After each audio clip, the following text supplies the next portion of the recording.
Hi everyone, this is Veronica. Today our topic of discussion is three language formula. So we'll discuss in detail how is this useful, what are the criticisms of three language formula or the challenges in front of it. So for my video updates and queries, you can connect with me on Instagram and Facebook because I feel together we can make a difference. Now see what is the relevance of this topic. It will be covered in your mains paper 2, health and education.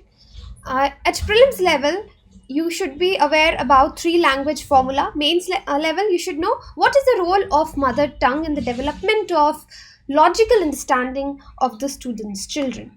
So in what context today we are studying this? See, India is a linguistic treasure trove. India is widely acknowledged for its extraordinary linguistic and cultural diversity because obviously our country is very big. There is large amount of cultural diversity as well as linguistic diversity. That means there are many languages that people speak. So here comes the three language formula. What is this? First language. It will be the mother tongue or the regional language. Like suppose if somebody, like for example, let me take my example. I'm born in Jammu and Kashmir. I belong to Jammu. So my first language, mother tongue is Dogri. In the comment section, you can tell me what is your mother tongue. So that is my regional language or the mother tongue.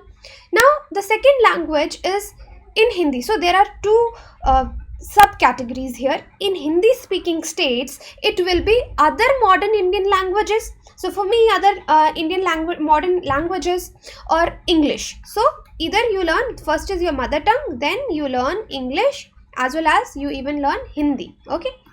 So in non-Hindi speaking states, it will be Hindi or English. So if we go to down south, their mother tongue will be Tamil, and then in non-Hindi speaks, the second language will be either they will learn Hindi or English. And then comes the role of your third language. So in Hindi speaking states, it will be English or a modern India language. In the non-Hindi speaking state, it will be English or then again a modern Indian language. So ultimately we learn three languages. For me, it is Dogri, it is Hindi, it is English. The three languages. So for all you can tell me what are the three languages you know, if you know the three languages. For example, if somebody is living in Gujarat, they'll know Gujarati, they know Hindi, they know English. And the people who speak Dogri, they can even understand Punjabi and Pahari, that is a dialect however also. So this was the three language formula that people should at least learn three languages. Now talking about the diversity in India, more than 19,500 languages and dialects are spoken in India as mother tongues according to the language census, and there are 121 languages which are spoken by 10,000 or the more people in the country. But there are certain challenges in front of these languages. For example, 196 languages in India are classified as endangered. So they are classified as endangered. That means they are about to die. We are not doing enough to preserve our rich native languages. Therefore, governments need to doubly careful while adopting policies regarding the medium of instruction. So here the medium of instruction in schools is very important. While we make policies, we need to take care of these languages which are endangered, particularly at the primary school levels and the secondary school levels. So the mother tongue lays a strong foundation for the expression of creativity. That is what has been said by various research papers as well.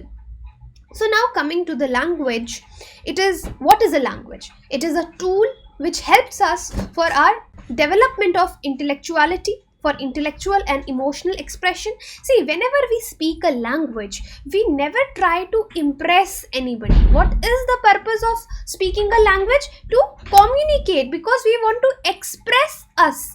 So because we have seen a lot of people who cannot speak properly in English or in some languages, then we ridicule them. But we should not do that until the time we are able to understand them, because language is spoken to express the feelings, to express how you feel, what you want to say, not to impress the other people, right? So language is a tool for intellectual and emotional expression. You should understand the importance of language in our life. So basically it is a vehicle of intergenerational transmission of culture, scientific knowledge and a world view. So what happens? So here are grandparents, then our parents, their great grandparents, then this is us.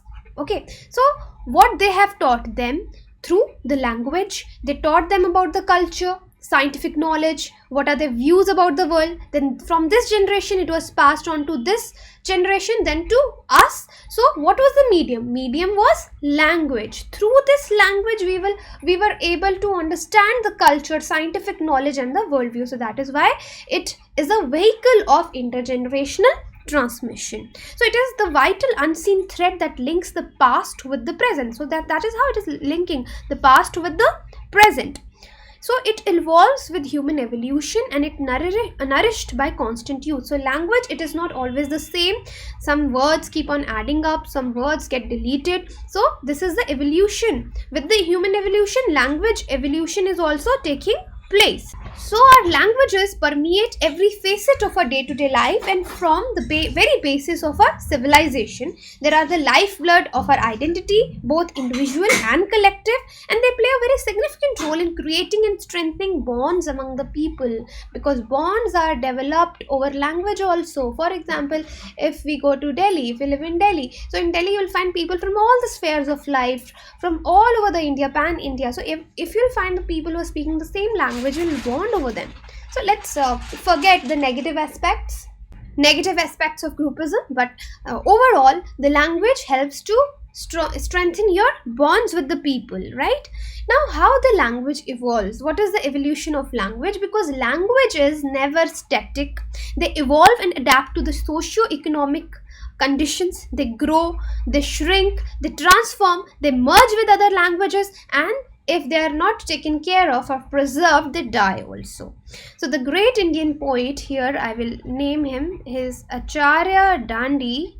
So what he had said, that if the light of language does not exist, we will be groping in a dark world. So when a language declines, it takes with it an entire knowledge system and a unique perspective of viewing the universe. So the traditional livelihood patterns, they disappear along with the special skills, arts, crafts, cuisines and trade. How they disappear? Because as I told you, the information is passed from one generation to another generation. So but if they do not pass the language, a language dies, then what art was being used at this time of the civilization, we don't know about it.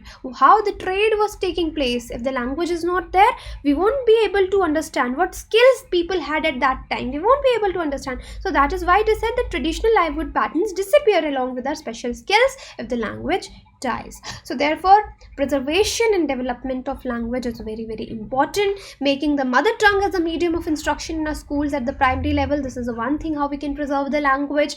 A number of studies has also confirmed, so these studies were conducted all over the world. They confirmed, established that teaching the mother tongue at the initial stages of education, it gives an impetus to the growth of mind and thought, right? And it makes children more creative and as well as logical. Director General of UNESCO, he has also said something on the occasion of International Mother Language Day. He said, for UNESCO, every mother tongue deserves to be known, recognized and given greater prominence in all spheres of public life. So mother tongues do not necessarily have national language status, official language status or status of language of instruction. Mother tongues are simply the mother tongues. And here coming to English, there is a misconception that only English education offers opportunities to grow in the modern world. See, why English is important? If I talk about India, because there is diversity of languages. So here people find their common connection with each other while as they converse in English. For example, I went to Chennai. So mostly people speak in Tamil. The people who are literate, they can converse easily in English. But then when you have to talk to the normal people, you have to talk to the vegetable vendors, you have to talk to the auto rickshaw drivers, then there is a language barrier. That is why English is important for the expression. But this is a total misconception that only English education can offer opportunities to grow in modern world, because I have seen people who do not converse in English but still they have done so much well in their lives, right? So even, okay, there are a handful of English speaking countries like Australia, Britain, Canada and US, but again there are countries like China, Germany, France, Japan, South Korea, etc. They did very well without English education also. And knowing English is very useful, obviously, like knowing other international languages. This can't be extended to make a case for supplanting the mother tongue with English.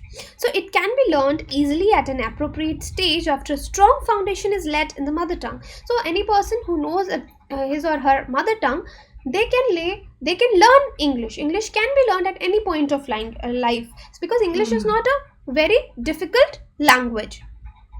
So now what is the way ahead? See, make mother tongue as a medium of instruction at the primary level.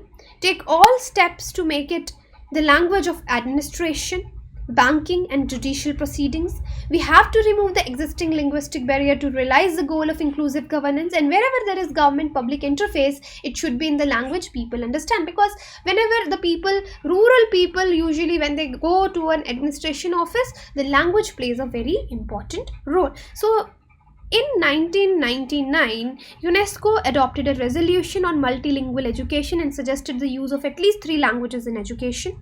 So one is your mother language, then it could be your regional language or the national language, and then you should know one international language. So that is very important. For example, my mother tongue is Dogri, then I know my regional language, it is the regional also, then you can speak Hindi. International language could be your English, but yes, people are also giving impetus to Sanskrit also, but however this is dying, Sanskrit is dying. Anyway, the crucial role of the mother tongue is a source of knowledge and innovation.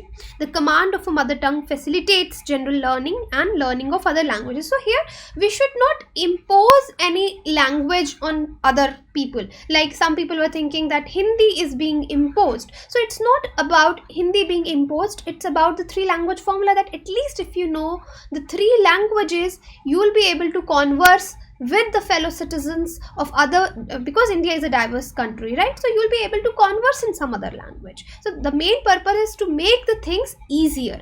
So what are the steps that could be taken in this direction? As you have seen, the new draft National Education Policy puts forth a number of suggestions also. United Nations has proclaimed 2019 as the International Year of Indigenous Languages.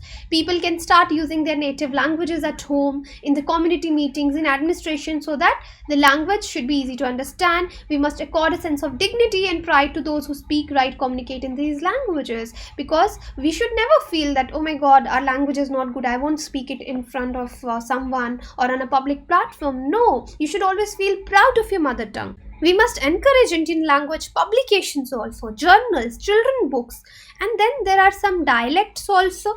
Folk stories, folk literature must be given adequate focus. Then language promotion should be an integral part of good governance. Even Swami Vivekananda once said that language is the chief means and index of nation's progress. In Rajya Sabha, there was a provision that was made for its members to express themselves in any of the 22 scheduled languages.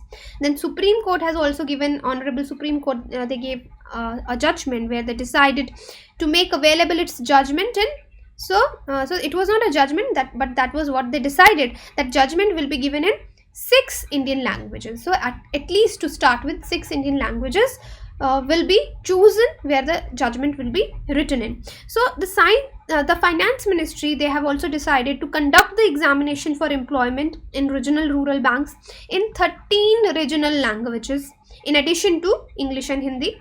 And then even your railways and postal departments started conducting their exams in the states of official languages. So that is how it's good to start with. These are the steps to strengthen the languages of the country so that they do not die. So this was all about today's lecture. Thank you.